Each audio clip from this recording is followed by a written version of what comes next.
नमस्कार दोस्तों, स्वागत है आप सभी का इस एजुकेशनल चैनल में। दोस्तों, एक समय की बात है कि एक राजा थे जिसकी 4 रानियां थीं, जिसमें वह अपनी चौथी रानी को सबसे ज्यादा प्यार करता था और उसे महंगे कपड़ों से, गहनों से हमेशा लाते रहता था और वह उसके खान पान का भी विशेष ध्यान देता था। यानी कि राजा उसे अपने सब पत्नियों से सारी सुविधाएं ज्यादा देता था। इसी तरह वो अपनी तीसरी पत्नी से भी बहुत प्यार करता था और राजा उस पत्नी का अपने आसपास के राज्यों में बड़ा बखान करता था।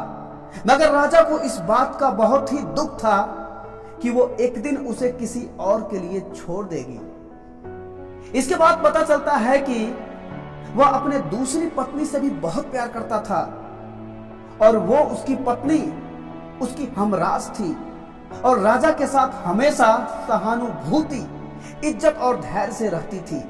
और जब भी राजा को कोई परेशानी होती वह उसे बताता ताकि वह राजा को उस परेशानी का हल बता सके। इसके बाद में बाकी बची राजा की पहली पत्नी, जो सबसे वफादार थी और राज्य और उसकी दौलत को बढ़ाने में बहुत ही मदद करती थी। मगर वह अपनी पहली पत्नी से प्यार बिल्कुल नहीं करता था। हालांकि वह राजा से बहुत प्यार करती थी, मगर राजा उसकी तरफ देखता भी नहीं था। फिर एक समय ऐसा आता है कि जब राजा बीमार पड़ गया और उसे समझ आ गया कि उसके पास अब समय बहुत ही कम है, इसलिए उसने अपनी चौथी पत्नी से बोला, मैंने सबसे ज्यादा प्यार तुम्हें ही किया है, तुम्हें बेहतरीन चीजों से नवाजा है और तुम्हारा सबसे ज्यादा मैंने ध्यान रखा है, और अब जब मैं मरने वाला हूं तो क्या तुम मेरा साथ देने के लिए मेरे साथ चलोगी? तब इसी पर चौथी पत्नी जवाब देती है, बिल्कुल नहीं। और उसके बाद वह बाहर चली गई। उसकी बात राजा के दिल में छुरी के तरीके से चुभ जाती है। इसके बाद दुखी राजा ने अपनी तीसरी पत्नी से पूछा, मैंने सारी जिंदगी तुमसे भी बहुत प्यार किया और अब जब मैं जा रहा हूं तो क्या तुम मेरे साथ चलोगी? तब इसका भी जवाब होता है नहीं। और वो फिर बोलती है, जिंदगी बहुत ही बड़ी है, बहुत ही अच्छी है, जब तुम मर जाओगे तो उसके बाद मैं दूसरी शादी करूंगी। यह सुनने के बाद राजा का दिल बैठ गया और वो ठंडा पड़ गया। उसने फिर दूसरी पत्नी से पूछा, मैंने हमेशा जरूरत के वक्त तुमसे मदद मांगी है और तुमने भी हमेशा मेरा साथ दिया है, और जब मैं मरूंगा तो क्या तुम मेरा साथ देने मेरे साथ आओगी? इसी पर दूसरी पत्नी ने जवाब दिया, इस बार मैं आपकी कोई भी मदद नहीं कर सकती, और हां, ज्यादा से ज्यादा मैं आपको आपके कब्र तक छोड़ सकती हूं। उसका यह जवाब राजा को बिजली के तरीके से लग जाती है और वो बहुत ही दुखी हो गया। उसके बाद तभी एक आवाज आई, मैं आपके साथ चलूंगी और जहां आप जाएंगे मैं आपके साथ जाऊंगी। इतने पर राजा की नजर घूम जाती है।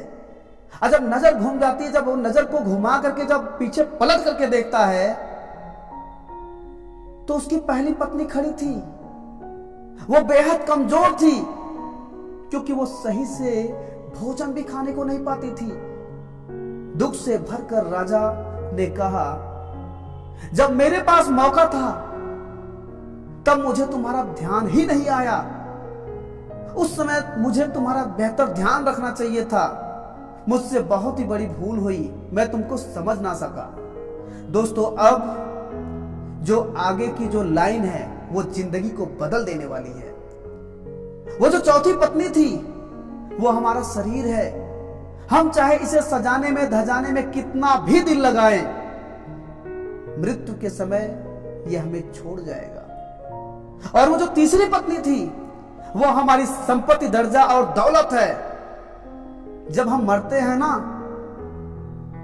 तो ये औरों को मिल जाती है।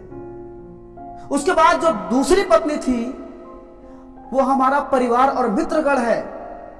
चाहे वह कितने ही हमारे साथ क्यों ना हो, ज्यादा से ज्यादा वो हमारे साथ शमशान तक ही जाएंगे, उससे आगे नहीं। अब जानने की बारी आई कि आखिर वो पहली पत्नी कौन थी।